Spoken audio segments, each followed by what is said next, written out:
벌통 같은 집에 살게 되면 세상 다 되었다. 한반도의 예언가들이 공통적으로 주목한 해가 있습니다. 바로 2025년인데요. 오늘 영상에 한반도의 미래가 담겨 있습니다. 불확실한 미래, 이 영상에서 정답을 찾으세요.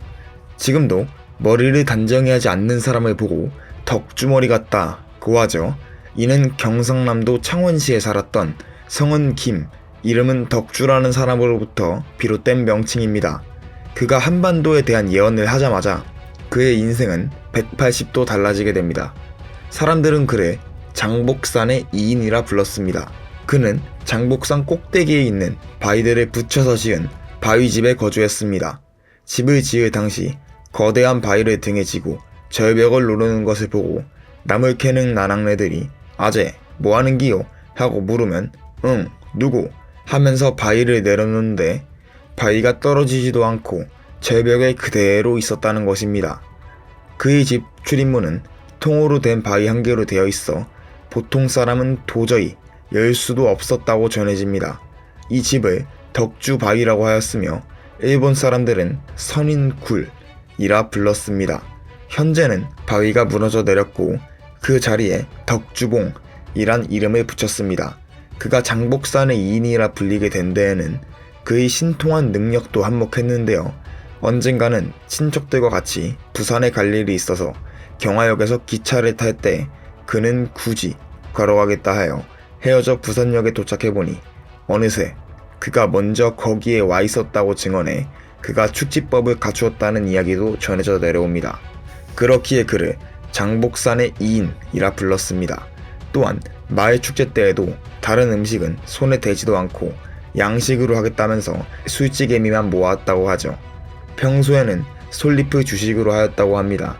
그는 날씨를 예견하는 능력도 갖고 있었는데 비가 올 것이니 소나기를 걱정하라.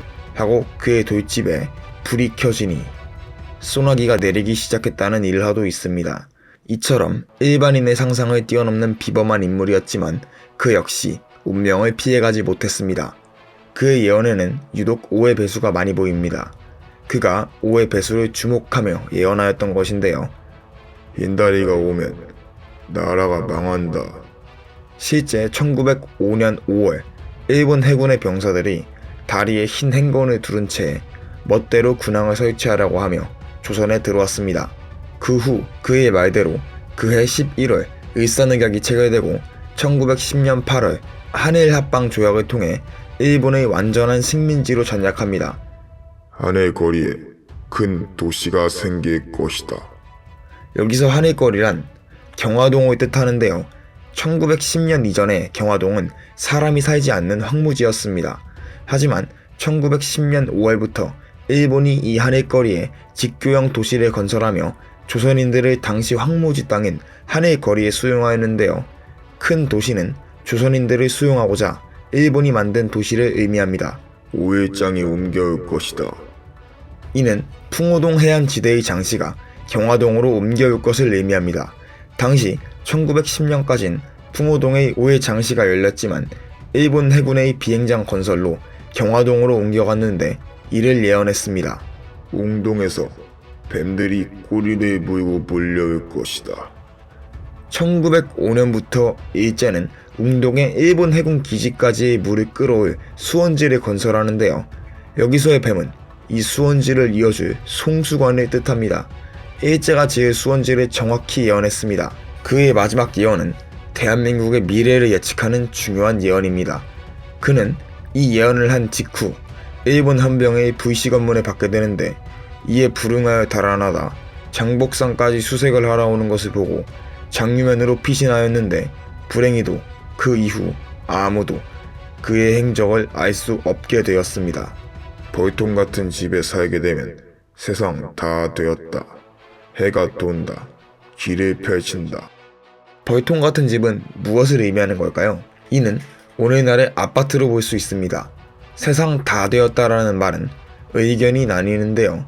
지구의 종말을 뜻하는 바로 해석하는 사람들이 있습니다. 하지만 바로 뒤에 붙은 길을 펼친다 라는 말과 연관지어 생각해봤을 때 이는 대한민국이 벌통 같은 아파트에 살게 되었을 때 길을 펼친다는 뜻으로 해석할 수 있습니다. 그렇다면 그 시기는 언제일까요? 해가 돈다 라는 뜻은 단순 태양의 공전이 아닌 특별한 배수로 도는 해를 의미할 것이라 생각합니다. 그의 예언에는 유독 5의 배수에 관련된 일들이 많습니다. 그 또한 의도치 않게 5의 배수에 관련된 예언을 하였던 것인데요. 1905년 5월에 일어난 측량, 1905년부터의 수원지 건설, 1910년에 옮겨간 풍호동 장시, 1945년 광복, 그의 마지막 행방일장인 1930년 5월, 놀랍게도 2025년은 정확히 5의 405배수의 해이며 광복한 지 80년이 된 해로 모든 게 5의 배수와 연관이 있습니다. 정말 해가 돈다의 주기가 5의 배수와 관련 있는 해라면 광복과 5의 405배수인 2025년 대한민국이 기를 펼칠 수 있을 것입니다. 이 도사 역시 2025년에 주목하였는데요. 때는 1945년 광복 직후 북한의 황해도 구월산에 신도사라는 도사가 이름을 떨치고 있었습니다. 그런데 이 도사는 항상 공통적인 점사를 내놓았는데요. 이, 도, 남, 하. 당시의 사회 분위기는 남북의 두 이념이 충돌하며 혼란스러운 상태였습니다. 이러한 상황을 극복하고 미래를 점치고자 부자들은 신도사를 찾아갔습니다. 사주팔자의 전체 내용을 글씨로 쓴 종이를 간명지라고 부릅니다. 이 간명지에는 초년운, 중년운, 말년운까지를 한문으로 적어 풀어주는데요. 신도사는 항상 간명지의 말미에 이, 도, 남, 하 라는 글씨를 적고 방점을 찍었습니다. 풀어 말하면 남쪽으로 내려가란 뜻인데요. 남쪽으로 잠시 몸만 옮기면 되겠습니까? 남쪽으로 내려갈 때 몸만 가지 말고 전답을 모두 팔고 가산을 정리해서 내려가라. 남쪽 어디까지 가야 하죠? 한강 아래로 간다면 한 번은 죽었다 살아날 것이요. 낙동강 아래로 가면 안전하다. 한 도사의 말만 믿고 전 재산을 처분하고 남쪽으로 이주하긴 쉽지 않죠. 하지만 그의 말을 듣지 않았던 사람들은 6.25 전쟁이 터진 후 대부분 사망하게 되었습니다. 6.25 때 남한은 부산의 낙동강까지 후퇴하게 되었는데요. 그의 말을 듣고 낙동강 아래로 간 사람들은 살아남았고 전쟁의 중심지였던 한강으로 간 사람들은 힘겹게 죽었다 살아나게 되었습니다. 그럼 언제쯤 고향에 돌아올 수 있을까요?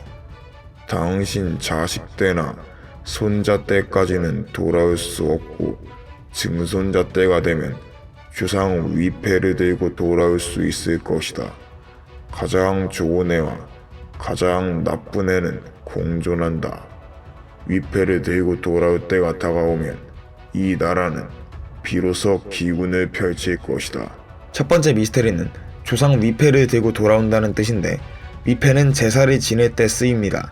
이 위패를 들고 돌아온다는 것은 단순 북으로 돌아간다는 뜻이 아닌 북에서 자유롭게 거주할 수 있을 때가 된다는 통일을 의미합니다.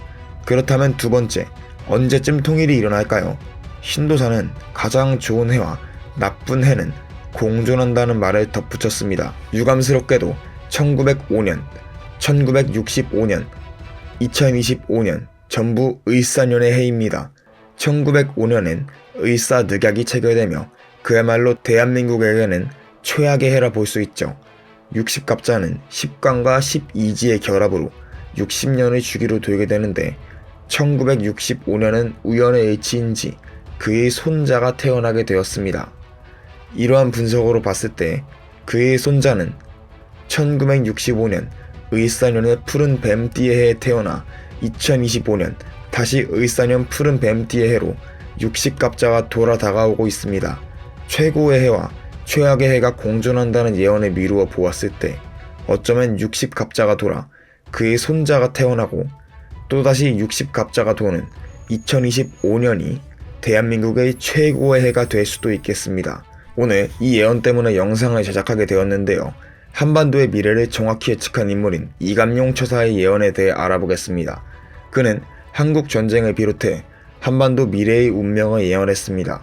이감용 처사는 마이산의 도인이라 불렸는데 이 산은 거대한 암석으로 된 두 개의 봉우리가 말의 귀를 닮아 말마와 귀이가 섞여 조선의 태종 이방원이 지은 이름입니다. 실제로 조선을 건국한 태조 이성계가 마이산 은수사에서 백일기도를 드리며 건국을 결심했다는 설화가 존재합니다. 이 산에는 몇몇 미스테리들이 있는데요. 지진이 와도 견디는 80여 개의 돌탑, 또 한 가지는 위로 솟는 역고드름 현상입니다. 이는 전 세계에서 오직 마이산에서만 볼 수 있는 현상인데요. 1928년 원불교 해보에 은수사의 역고드름은 마이산에서 청수를 떠놓고 기도를 드리면 물이 거꾸로 올라와서 얼음이 되어 불체로 화한다 는 기록이 있을 정도로 오래된 현상입니다. 지진이 와도 견딘다는 80여 개의 돌탑들은 천지음양의 이치와 팔진도법을 적용하여 돌 하나하나를 쌓아 올림으로써 돌탑이 허물어지지 않게 하였다고 전해집니다. 이 돌탑이 바로 마이산의 도인인 이감룡 처사의 작품입니다. 이러한 방식은 훗날 막돌 허튼층 쌓기라는 기법으로 알려지는데요. 자연석 막돌을 모아 일정한 높이의 돌이 아닌 다양한 높이의 돌을 활용해 벽돌 사이의 빈 공간에 메꿔가며 세워가는 방식으로 전해집니다. 이감룡 처사는 본명 이경이, 자감룡으로 1860년 전북 임실에서 태어났습니다.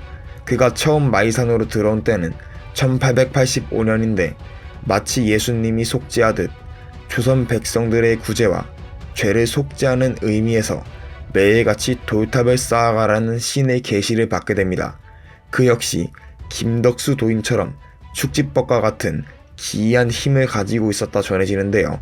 그는 축지법을 사용해 전국 각지의 명산으로부터 마이산까지 모든 돌들을 직접 망태기에 담아서 들고 왔다고 전해집니다. 이감룡 처사는 축지법을 39살부터 터득하였는데 이때부터는 몸이 가볍고 사푼이 다니는 등 아무리 무거운 돌도 하고 소리를 내면 거뜬 이 돌을 들어 올렸다 합니다. 이처럼 범상치 않은 마이산의 도인 이감룡 처사는 여러 차례 한반도의 미래에 관해 정확한 예언하였는데요. 앞으로 이기지도 지지도 않는 전쟁이 터질 것이다. 이로 인해 많은 인명피해가 발생할 것이다. 이는 6.25 전쟁을 의미하며 말 그대로 조선이 남한과 북한으로 갈라져 이기지도 지지도 않는 전쟁이 발발한다는 것을 의미합니다. 한반도의 미래 예언도 있었는데 조선이 지금은 운이 다하여 일본의 압박에 시달리지만 앞으로는 우리 민족과 나라의 운이 일본을 뛰어넘고 동양에서 제일 가는 부국이 될 것이다. 이에 일본이 땅에 구멍을 뚫어 우리와 하나 되기를 원하지만 우리 민족은 그것을 무산시킬 것이다. 실제로 그의 예언대로 대한민국은 일본이 준 고난을 극복하고 반도체나 케이팝 등 세계적인 무대로 뻗어나가고 있으며 일본이 땅에 구멍을 뚫는다는 것은 한일 해저 터널을 의미하나 1980년대부터 구상된 이 터널은 금세 무산되고 맙니다. 머지않아 몇만리 나라에서 일어나는 일들을 안방에서 볼 수 있는 때가 올 것인데 그곳에는 거짓과 진실이 항상 섞여 있으니 의심을 멀리해선 안 된다. 언젠가는 물건을 한 번만 쓰고 버리는 때가 올 것이다. 앞으로는 서너 가지 말을 해야만 대접받게 된다. 이감룡 처사는 미래를 정확히 예측하였습니다. 그가 60세를 넘었을 때 틈틈이 예언글을 작성하기 시작했는데 신서라 불리는 이 책은 무려 30권에 이른다고 합니다. 아쉽게도 일제강점기에 27권이 불타 사라지게 되고 현재는 단 2권만이 마이산 탑사에 보관되어 있습니다. 이 신서는 한자나 일본어, 한국어도 아닌 이감룡 처사 본인만이 알아볼 수 있는 글로 적혀 있는데 이감룡 처사는 신서에 대해 앞으로 영적인 경지에 통달한 사람이 나오면 이 글을 알게 되고 이 글을 해독하면 제세의 비법을 알게 될 것이다. 이감룡 처사는 이 신서의 해독에 대한 실마리를 남겨주었는데 이 신서가 이감룡의 4대손에 의해 해석될 수 있다는 말과 함께 무한히 푸른 달빛이 비추는 해일 거라 전했습니다. 현재 이감룡의 4대손이 태어났고 글을 읽을 수 있는 나이가 되었습니다. 푸른 달빛이 보이는 해는 무슨 의미를 가지고 있을까요? 우선 쉽게 생각해 볼 수 있는 점은 푸른 해입니다. 2024년은 푸른 용의 해였죠. 2025년은 푸른 뱀띠의 해입니다. 우로보로스를 알고 계신가요? 뱀이 본인의 꼬리를 물고 꼬리를 삼키는 자라는 뜻입니다. 이 우로보로스는 무한, 불사라는 뜻이 있는데 신비롭게도 이감룡 처사는 무한히 푸른 달빛이 비춘다 라고 전했으며 이는 2025년의 푸른 용의 해와 연관지어 생각할 수 있습니다. 그는 신서가 해독되는 해를 두고 이때는 천지성공 시대느라 이때가 되었어야 비로소 우리 민족이 동양에서 제일 가는 부국이 될 것이다 라고 칭하였습니다. 우리 민족으로 미루어 보았을 때 이는 남한과 북한이 하나 되어 제일 가는 부국이 된다는 뜻으로 해석할 수도 있겠습니다. 푸른 달빛이 끊이지 않는 2025년에 대한민국은 동양에서 제일 가는 부국이 된다는 이감룡 처사의 뜻이 이루어질 것입니다. 어쩌면 하나된 남과 북의 민족으로 통일이 될 수도 있겠습니다. 의도인들의 말처럼 대한민국이 통일을 하여 일본을 넘고 동양의 최고 부국이 될 수 있을까요? 대한민국의 운이 일본을 넘어선다고 생각하시면 구독을, 동양의 최고 부국이 된다고 생각하시면 좋아요를 눌러주세요. 더 많은 예언을 분석하는 데 도움이 됩니다. 오늘 예언에서 이해가 안 되시는 부분이 있다면 댓글로 남겨주세요. 더 좋은 예언을 들고 찾아오겠습니다.